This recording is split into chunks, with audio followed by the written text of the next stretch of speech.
Item ಯಾವುದೇ ಇರಲಿ try ಮಾಡಿ ಆಚಿ ಚಿಕನ್ ಮಸಾಲಾ. ಆಚಿ ಚಿಕನ್ ಮಸಾಲಾ. ಈ ಕ್ಷಣದ ಎಕ್ಸ್ಕ್ಲೂಸಿವ್ ಸುದ್ದಿ ಅಂದ್ರೆ ಅಗೇನ್ ಕೊಲ್ಲಿ ರಾಷ್ಟ್ರಗಳ ಮಧ್ಯದ ಯುದ್ಧ ದಿನ ಕಳೆದಂತೆ ಕ್ಷಣ ಕಳೆದಂತೆ ಭೀಕರತೆಯನ್ನ ಪಡೆದುಕೊಳ್ತಾ ಇದೆ. ಎಷ್ಟರ ಮಟ್ಟಿಗೆ ಅಂದ್ರೆ 3 ರಾಷ್ಟ್ರಗಳಿಗೆ ಸೀಮಿತ ಆಗಲಿಲ್ಲ ಈ ಯುದ್ಧ, ಬದಲಾಗಿ ಇಡೀ ವಿಶ್ವದ ಹಲವು ರಾಷ್ಟ್ರಗಳಲ್ಲಿ ತೈಲಕ್ಕಾಗಿ ಪ್ರಾಬ್ಲಮ್ ಆಗ್ತಾ ಇದೆ, LPG ಸಿಲಿಂಡರ್ಗಳಿಗಾಗಿ ಪ್ರಾಬ್ಲಮ್ ಆಗ್ತಾ ಇದೆ. ಹಂಗಾಗಿ ಇಡೀ ವಿಶ್ವದಲ್ಲೂ ಕೂಡ ಸಮಸ್ಯೆ ಕಾಣಿಸ್ತಾ ಇದೆ. ಪಶ್ಚಿಮ ಏಷ್ಯಾ ಯುದ್ಧ ಕೊನೆ ಮಾಡಿ ಬ್ರಿಕ್ಸ್ ದೇಶಗಳಿಗೆ ಇರಾನ್ ಮೊರೆ ಹೋಗಿದೆ ಅನ್ನೋದ್ರ ಡೀಟೇಲ್ಸ್ ಸದ್ಯ ಸಿಗ್ತಾ ಇದೆ. ಇರಾನ್ ಅಧ್ಯಕ್ಷ ಮಸೂದ್ ಕರೆ ಮಾಡಿದ್ರಂತೆ. ಇರಾನ್ ಅಧ್ಯಕ್ಷ ಭಾರತ, ರಷ್ಯಾ, ಚೀನಾ, ಬ್ರೆಜಿಲ್, ದಕ್ಷಿಣ ಆಫ್ರಿಕಾ ದೇಶಗಳಿಗೆ ಇರಾನ್ ಮೊರೆ ಹೋಗಿದೆ ಅನ್ನೋದ್ರ ಡೀಟೇಲ್ಸ್ ಸದ್ಯ ಸಿಗ್ತಾ ಇದೆ. ಅಮೆರಿಕ ಮತ್ತು ಇಸ್ರೇಲ್ಗೆ ಬುದ್ಧಿ ಹೇಳುವಂತೆ ಇರಾನ್ ಮೊರೆ ಹೋಗಿದೆ ಅಂತೆ. ಹರ್ಮುಜ್ ಜಲಸಂಧಿ ಮುಚ್ಚಿರುವ ಇರಾನ್ನಿಂದ ಈ ರೀತಿ ಮೊರೆ ಹೋಗಲಾಗಿದೆ. ಕಾರಣ ಏನಿರಬಹುದು? ಪಶ್ಚಿಮ ಏಷ್ಯಾ ಯುದ್ಧ ಕೊನೆ ಮಾಡಿ ಅನ್ನುವಂತಹ ಮನವಿ ಇರಾನೇ ಹೇಳ್ತಾ ಇರೋದು. ಸರ್ವೋಚ್ಚ ನಾಯಕನ ಹತ್ಯೆಗೆ ಪ್ರತೀಕಾರ ತೀರಿಸಿಕೊಳ್ಳದೆ ನಾವು ಸುಮ್ಮನೆ ಕೂರಲ್ಲ ಅಂತ. ಹಂಗಾಗಿ ಇಸ್ರೇಲ್ನ ಪ್ರಮುಖ ಘಟಕಗಳನ್ನ ಗುರಿಯಾಗಿಸ್ಕೊಂಡು ದಾಳಿ ಮಾಡ್ತಾ ಇರೋದು, ಅಮೆರಿಕ ನೆಲೆಗಳ ಮೇಲೆ ಟಾರ್ಗೆಟ್ ಮಾಡಿಕೊಂಡು ದಾಳಿ ಮಾಡ್ತಾ ಇದೆ. ಹಂಗಾಗಿ ಈಗ ಇರಾನೇ ಮಂಡಿ ಊರ್ತಾ ಇದೆಯಾ ಅನ್ನೋದು ಪ್ರಶ್ನೆ ಆಗ್ತಾ ಇದೆ. ಕಾರಣ ಇನ್ನಷ್ಟು ದಿನಗಳ ಕಾಲ ಹಿಂಗೆ ಯುದ್ಧ ಮುಂದುವರೆದ್ರೆ ಖಂಡಿತ ಸಮಸ್ಯೆ ಆಗುತ್ತೆ ಅನ್ನೋದು ಅರಿವಾದಂತೆ ಕಾಣಿಸ್ತಾ ಇದೆ ಇರಾನ್ಗೆ. ಹಂಗಾಗಿ ಪಶ್ಚಿಮ ಏಷ್ಯಾ ಯುದ್ಧ ಕೊನೆ ಮಾಡಿ ಅನ್ನುವಂತ ಮನವಿ ಬ್ರಿಕ್ಸ್ ದೇಶಗಳಿಗೆ ಇರಾನ್ ಈ ರೀತಿ ಮೊರೆ ಹೋಗಿದೆ ಅನ್ನೋದ್ರ ಡೀಟೇಲ್ ಸಿಗ್ತಾ ಇದೆ.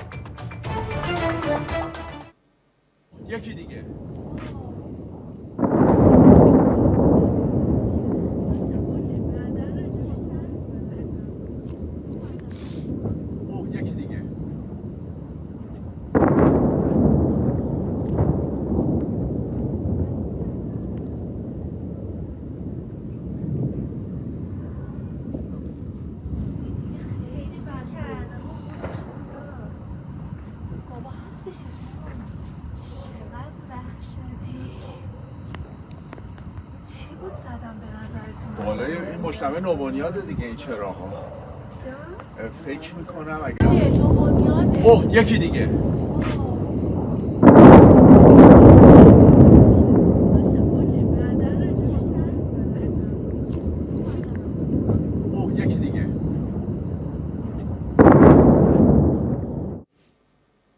ಈ ಬಗ್ಗೆ ಮತ್ತಷ್ಟು ಡೀಟೇಲ್ಸ್ ಅನ್ನ ಕೊಡೋದಕ್ಕೆ ಡಿಜಿಟಲ್ ಎಡಿಟರ್ ದಿಲೀಪ್ ನೇರ ಸಂಪರ್ಕದಲ್ಲಿ ಜಾಯಿನ್ ಆಗ್ತಿದ್ದಾರೆ. ದಿಲೀಪ್, ಇಷ್ಟು ದಿನಗಳ ಕಾಲ ತನ್ನ ಸರ್ವೋಚ್ಚ ನಾಯಕನ ಹತ್ಯೆಗೆ ಪ್ರತೀಕಾರ ತೀರಿಸ್ಕೊಂಡೇ ತೀರ್ತೀನಿ, ನೀವು ಯುದ್ಧ ಕೊನೆ ಮಾಡಿದ್ರು ನಾವು ನಿಲ್ಲಿಸೋ ಮನಸ್ಥಿತಿಯಲ್ಲಿಲ್ಲ ಅಂತ ಇರಾನ್ ಹೇಳ್ಕೊಳ್ತಾನೆ ಬಂದಿತ್ತು. ಬಟ್ ಈಗ ಒನ್ಸ್ ಅಗೇನ್ ಬ್ರಿಕ್ಸ್ ದೇಶಗಳ ಮೊರೆ ಹೋಗಿರುವಂತಹ ಕಾರಣ ಏನು?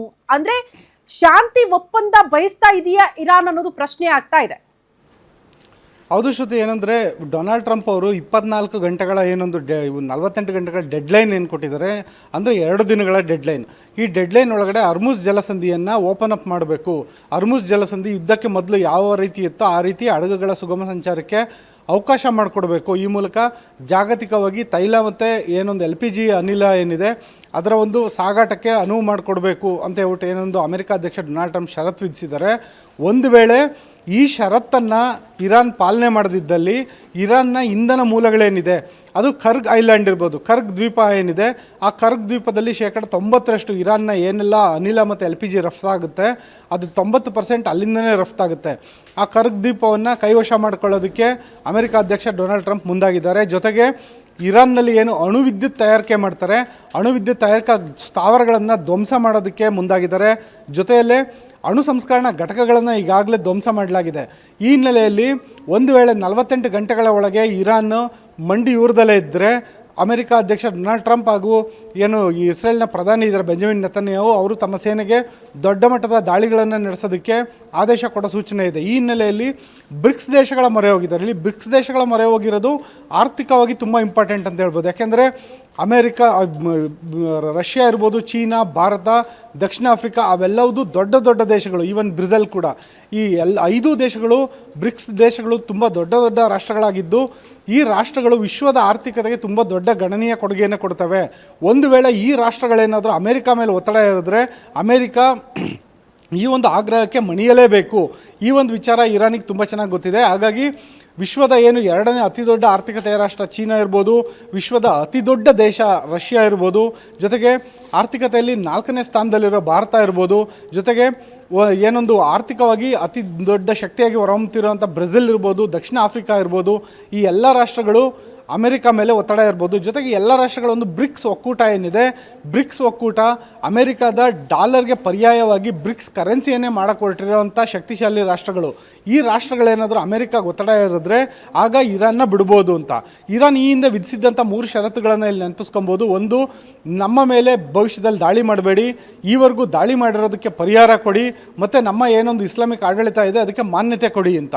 ಒಂದು ವೇಳೆ ಏನಾದರೂ ಬ್ರಿಕ್ಸ್ ರಾಷ್ಟ್ರಗಳು ಅಮೆರಿಕ ಮೇಲೆ ಒತ್ತಡವನ್ನು ಏರಿ ಈ ಯುದ್ಧವನ್ನು ಕೊನೆಗಾಣಿಸೋದಕ್ಕೆ ಏನಾದರೂ ಮುಂದಾದರೆ ಇರಾನ್ ವಿಧಿಸಿರೋಂಥ 3 ಷರತ್ತುಗಳ ಪೈಕಿ 2 ಷರತ್ತುಗಳು ಈಡೇರುತ್ತೆ. ಅಂದರೆ ಒಂದು, ಬ್ರಿಕ್ಸ್ ರಾಷ್ಟ್ರಗಳ ಒಂದು ಒತ್ತಡದಿಂದ ಅಮೆರಿಕ ಯುದ್ಧ ಕೊನೆಗಾಣಿಸ್ತು ಅಂದರೆ ಇರಾನ್ನಲ್ಲಿರುವಂಥ ಇಸ್ಲಾಮಿಕ್ ಆಡಳಿತ ಏನಿದೆ ಅದಕ್ಕೆ ಮಾನ್ಯತೆ ಪರೋಕ್ಷವಾಗಿ ಸಿಕ್ಕ ಹಾಗಾಗುತ್ತೆ. ಜೊತೆಗೆ ಏನೊಂದು ಭವಿಷ್ಯದಲ್ಲಿ ಯಾವುದೇ ರೀತಿಯಾದ ದಾಳಿಯನ್ನು ನಡೆಸದಲ್ಲೇ ಇರುವಂಥ ಒಂದು ಮುನ್ಸೂಚನೆ ಕೂಡ ಸಿಗುತ್ತೆ. ಯಾಕೆಂದರೆ ಈ ಒಂದು ಗ್ಯಾರಂಟಿಯನ್ನು ಬ್ರಿಕ್ಸ್ ದೇಶಗಳೇ ಕೊಟ್ಟಂಗಾಗುತ್ತೆ. ಯಾಕೆಂದರೆ ಯುದ್ಧದಲ್ಲಿ ಅವರು ಮಧ್ಯವಸ್ಥಿಕೆ ವಹಿಸಿದ್ರು ಅನ್ನೋ ಕಾರಣಕ್ಕೆ. ಇನ್ನು 3ನೇ ಷರತ್ತು ಪರಿಹಾರ ಕೊಡೋದು, ಅದಂತೂ ಸದ್ಯಕ್ಕೆ ಸಾಧ್ಯ ಇಲ್ಲದ ಮಾತು. ಒಟ್ಟಿನಲ್ಲಿ ಯುದ್ಧ ಅಂತೂ ಕೊನೆಗಾಣುತ್ತೆ ಅನ್ನೋದು ಇರಾನ್ನ ಒಂದು ನಿಲುವು. ಜೊತೆಗೆ ಇರಾನ್ನಲ್ಲಿರುವಂಥ ಕ್ಷಿಪಣಿ ಬಲ ಇರ್ಬೋದು, ಡ್ರೋನ್ ಬಲ ಇರ್ಬೋದು, ಅದು ಬಿಟ್ಟರೆ ಅದ್ರ ಬಳಿ ಭೂಸೇನೆ ಇಲ್ಲ, ವಾಯುಸೇನೆ ಇಲ್ಲ, ಮತ್ತು ನೌಕಾದಳ ಇಲ್ಲ. ಒಂದು ವೇಳೆ ಅಮೆರಿಕ ಬೂಟ್ಸ್ ಆನ್ ಗ್ರೌಂಡ್ ಇಳಿಸಿದ್ರೆ, ಅಂದರೆ ತನ್ನ ಸೈನಿಕರನ್ನು ಇರಾನ್ ನೆಲದ ಮೇಲೆ ಇಳಿಸಿದ್ರೆ ಪರಿಸ್ಥಿತಿ ಮತ್ತೆ ಅಫ್ಘಾನಿಸ್ತಾನ ಮಾದರಿಯಲ್ಲೇ ಆಗ್ಬೋದು. ಈ ಎಲ್ಲ ಕಾರಣಗಳಿಂದಾಗಿ ಭವಿಷ್ಯದ ದೃಷ್ಟಿಯಿಂದ ಇರಾನ್ ಅಧ್ಯಕ್ಷ ಏನಿದ್ದಾರೆ ಮಸೂದ್ ಪೆಜೆಶ್ಕಿಯಾನ್ ಅವರು ಈ ಒಂದು ಮೊರೆಯನ್ನು ಇಟ್ಟಿದ್ದಾರೆ. ಆದರೆ ಈ ಒಂದು ಮನವಿಗೆ ಬ್ರಿಕ್ಸ್ ದೇಶಗಳು ಯಾವ ರೀತಿ ಸ್ಪಂದಿಸುತ್ತೆ ಅನ್ನೋದು ಸದ್ಯಕ್ಕಿರುವಂಥ ದೊಡ್ಡ ಪ್ರಶ್ನೆ. ಶ್ರುತಿ. ಓಕೆ ದಿಲೀಪ್, ಧನ್ಯವಾದಗಳು ತಮ್ಮೆಲ್ಲ ಮಾಹಿತಿಗೆ.